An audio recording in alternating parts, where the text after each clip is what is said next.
Lift off and the clock has started.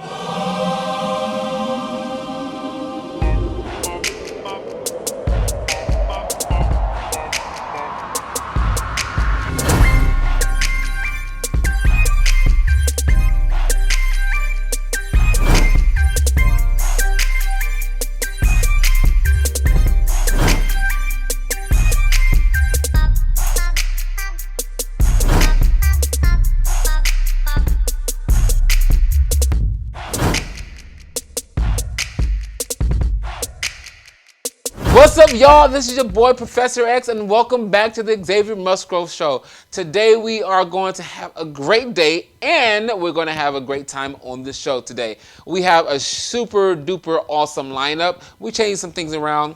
Get prepared. It's going down today. But, first, I have to shine light on someone who is doing something great in the community and beyond. My boy, your uncle, your cousin, your nephew, Steve Harvey. This guy is amazing. He's an idol to me. I look up to him, especially you see what I'm doing. I'm trying to have a TV show. I'm trying to be like him. But I'm not a comedian. I'm not funny. I'm just goofy. But I want to shine light on Steve Harvey. I mean, he has like 7 different gigs. He's married. He has kids. I mean, he goes into the community, does great things for people. On his show, he's always giving advice to people who's asking for it. I mean, the guy has wisdom like no other. Shout out to you, Steve Harvey. You are doing a great job. You have someone like me looking up to you because you are doing such a tremendous job in the community and nationally. I mean, guys, you're awesome. I remember the days back on the Stevie Harvey show, not the talk show, but the actual sitcom, when you was the high tops and when the funk hits the fan, everybody wanna dance, get off it with me. I remember. All right, now let's get on with the show. We'll be right back after these commercial breaks.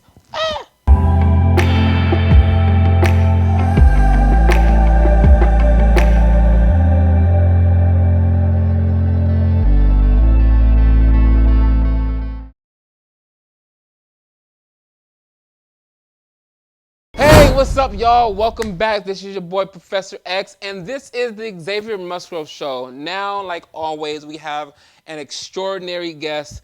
This guy is going to talk to you about how to manage your money. A lot of times you get money and you lose it, especially when tax time comes around. Y'all just get all this money, you just want to go buy cars and get your nails done and your hair did and all that kind of stuff. Here's the thing is, you can take that money and put it somewhere where it's going to increase over time. So then next year when you get your taxes, like, oh, that's nothing. That's chump change because all the money you have in your account. So please help me welcome my friend Dorian Cavitt. Wow, I hear the applause, man.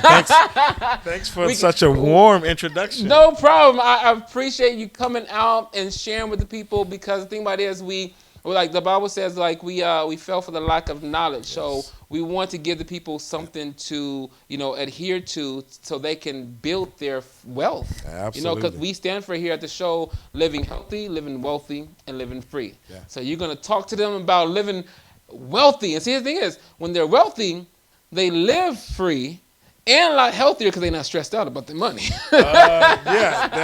That is another key component to having financial health. My name, again, is Dorian Cavitt. My firm is One Source Financial. Let me make sure you can hear me. Yeah. Try hold it up a little more. Okay. So yeah, the plastic part right there. Just don't cover the plastic part. So this will give you guys an indication that I am a babe and a newbie to the podcast scene, but I'm learning and growing from these professionals. So super excited about the invite. But again, my firm is One Source Financial, and our primary goal is financial education. Okay. If you are educated and understand how money works, how the different strategies impact what you do, you're a lot better off. And to your point, the biggest thing that we're trying to get individuals to understand is the importance of saving money. In some form or some strategy, you have to save and allow that money to compound and build. Yeah. And what we do is we come up with a very basic bedrock platform to give you information on where to build from. So we just start with the very basics because you and I both know saving money, strategies, investments is not a very fun or exciting topic that people just readily gravitate to. So let me ask this: is there a certain system that you can tell the folks like to follow? Like, hey, do you just start with budgeting? Do you take what you have coming in, what you have going out, and then where do you allocate your money? After budgeting, like what steps or what kind of things do you have to help them? Just give them a little something. That's a great question. So what we do first is we educate on 6 key areas. So we start with that. That's our building block. Okay. The first out of the 6 is cash flow. Okay. So a lot of times when I sit down with an individual or in a family, we say, hey, we come up with a strategy, but they may say, well, I don't have enough money to save or invest in this strategy in order for it to make it worth my while. Okay. Well, getting cash is about, do you have enough money? You're just not spending it correctly? Do we need to create a budget to see where the money is being spent? I mean, do we absolutely have to go to Starbucks 6 times a week?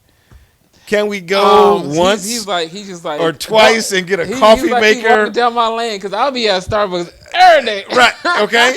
And again, that's fine if we still are in line with saving and building for the future. Okay. Most people, they don't take into account that they should do that. Do we have to go out to eat every day? Or can we make a sandwich or a brown baguette or, all these costs all build up. You sound like my wife right now. You know what I mean? So the first thing I do with the family is when they say they don't have enough money, we need to actually do a budget to see if the money's actually there. Yeah.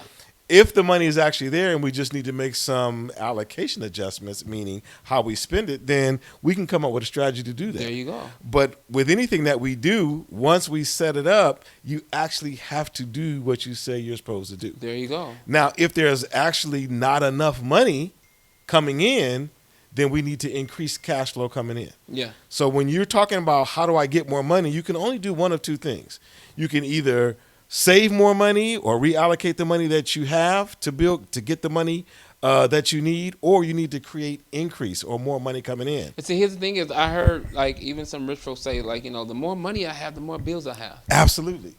That's because they live to the extent of the money they have coming in. Instead of trying to save it. As opposed to just staying where they're at, where their expenses are, and allow that new income coming in to be reinvested or reshifted, they begin to live to that new level of increase. Yeah. And that's a problem. So you say you have 6 steps. I don't want you to share all the 6 steps. Y'all going to have to contact this business and find out all the 6 steps. We're going to give you everything. But within those 6 steps, there's one thing. What was I about to ask? I didn't have a brain fart. But when people get their money, what are places they can invest their money to increase it? Like, so now you actually say you got their budget, they got this much coming in, they got this much spending. So now what are some places? Not all of them, tell them all everything. Right, they still got to contact you. So what are some places they can put their money to increase their funds? Another good question. What I want to do at that point is I want to understand a very key term in the industry. It's called your risk tolerance. Okay. What is your risk tolerance? Because what I also want you to understand is there's 3 rules to money. And I don't care what strategy you employ, how you make your money, every strategy is governed by these 3 rules. Mm-hmm. The first rule is how interest rate affects the growth of your money. Okay. It's called the rule of 72. How does my money compound and grow on top of each other? Okay. So whatever strategy you use employs that one. The second one is how does money grow? There's 3 ways money grows, and 3 ways only. You need to know that, and you need to decide which one or which strategy you want to employ. And they need to contact you to and find that out. And we can do that. And then the third that part is how taxes have an impact on my money. Okay. Because taxes is huge. The tax implications on your money is going to give you longevity.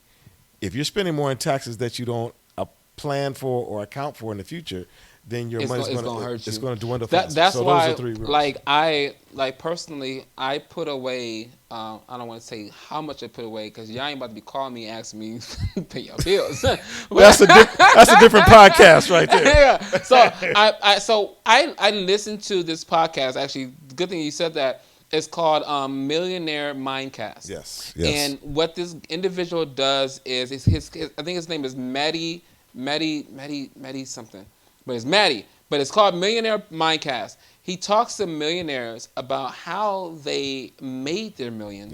Yeah. But then also talks to other money management people, real estate people, stock market, stuff like that. So after listening to all these different people speak, there's one guy that's talking about stock market, and he was saying that the amount of money you decide to put away is going to determine how much money you're going to have later on. Absolutely. So a lot of people say, "Oh, I'm gonna put $5 away a week." Well, if you put $5 away a week, you're not going to have that much later on down the road. But if you're putting away like $1,000 a month or $2,000 a month, that means you're cutting back on all the expenses that you don't need. And so you're putting all the money that you have spent on just dumb stuff. If you took that money and actually put it away and invested it into, whether it's stock market or money market, something that's going to increase your money like more. The more money you put in, because I know savings accounts right now suck. Oh, wow. That's where the rule of 72 comes into play, because when you talk about why does my money not grow in a savings account, it's based on the interest rate that savings accounts pay. And I looked at, I told my wife one time, I was like, look, this is how much I would make. I took $300. I said, this is how much I would make in a year off of a savings account, and this is how much I would make off of this one stock. And she's like, that's a big deal. I was like, yeah, because the savings is only paying me, I think it was like, 0.3 or 0.5 or something like that. And then, for this one stock, I'm getting 3.71 just in dividends. All those things are key factors. You also have to factor in time horizon. Yeah. So if you are younger, you can afford to do smaller denominations, and they can actually get you to your goal as well. Yeah. But the older we get, the more aggressive money, we have to be with our savings to. And another YouTuber has said that. Yeah, that's so a this big is what deal. I did though. I said, instead of having the young mind mentality and just putting little, I'm going to take the older person mentality and put the more. Yes. So then I'll have even more later on. Oh, Absolutely. Like, I'm about to be rich. Absolutely. And then there's something to be said about having a diversified portfolio. Mm-hmm. That is super, super huge. Yeah. And most people doesn't understand what that means in practice. We actually explain what having a diversified portfolio actually looks like. Yeah. Because you need to have your money growing in multiple sectors. Because just in case one of them fails. A la this week. So those of us who have money in the market, we're having a tough week right now with the coronavirus and how that's impacted. I put my money from the Bitcoin. I was like, Bitcoin's getting on my nerves. I said, y'all so unstable. I was like, you know what? Give me my money. And that's the thing. So that's where risk tolerance comes into play. So when you're younger, you can afford to play maybe a Bitcoin a little bit longer. But here's the thing is I put $100, but it made some money. But before I started going down, I was like, you know what? I'm taking that out. So I made some money. It wasn't a lot, but I made some. I was like, you know what? No, I see something wrong with that. So tell the people, where can they, get in contact with you? How do they find out more information on how to, fix their finances? Oh, so let me give you this caveat, and I'll give that information. Okay. We are not financial advisors. Okay. One Source Financial we are a conduit. Okay. Meaning. Explain to me what that is. So whatever your financial need is, we deal with clients who need to have their pensions allocated and see what that looks like. Okay. If you need education on when to draw on your Social Security and how much my Social Security benefits is going to be there for me, we want to do that analysis. We do college plans for kids. We definitely talk about the life insurance and how that impacts your finances.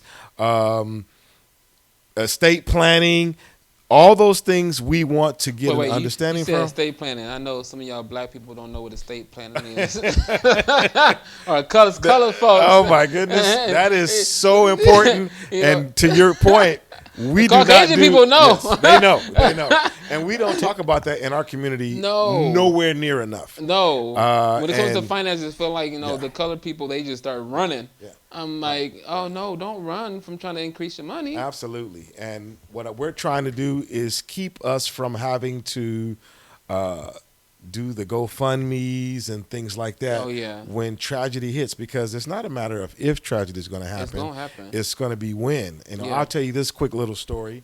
that just happened a few weeks ago at our church. We had our annual Valentine's Day function at a hotel in Riverside, and we've been doing it every year for past 10, 15 years. And literally had the event. The event was over. I'm sorry.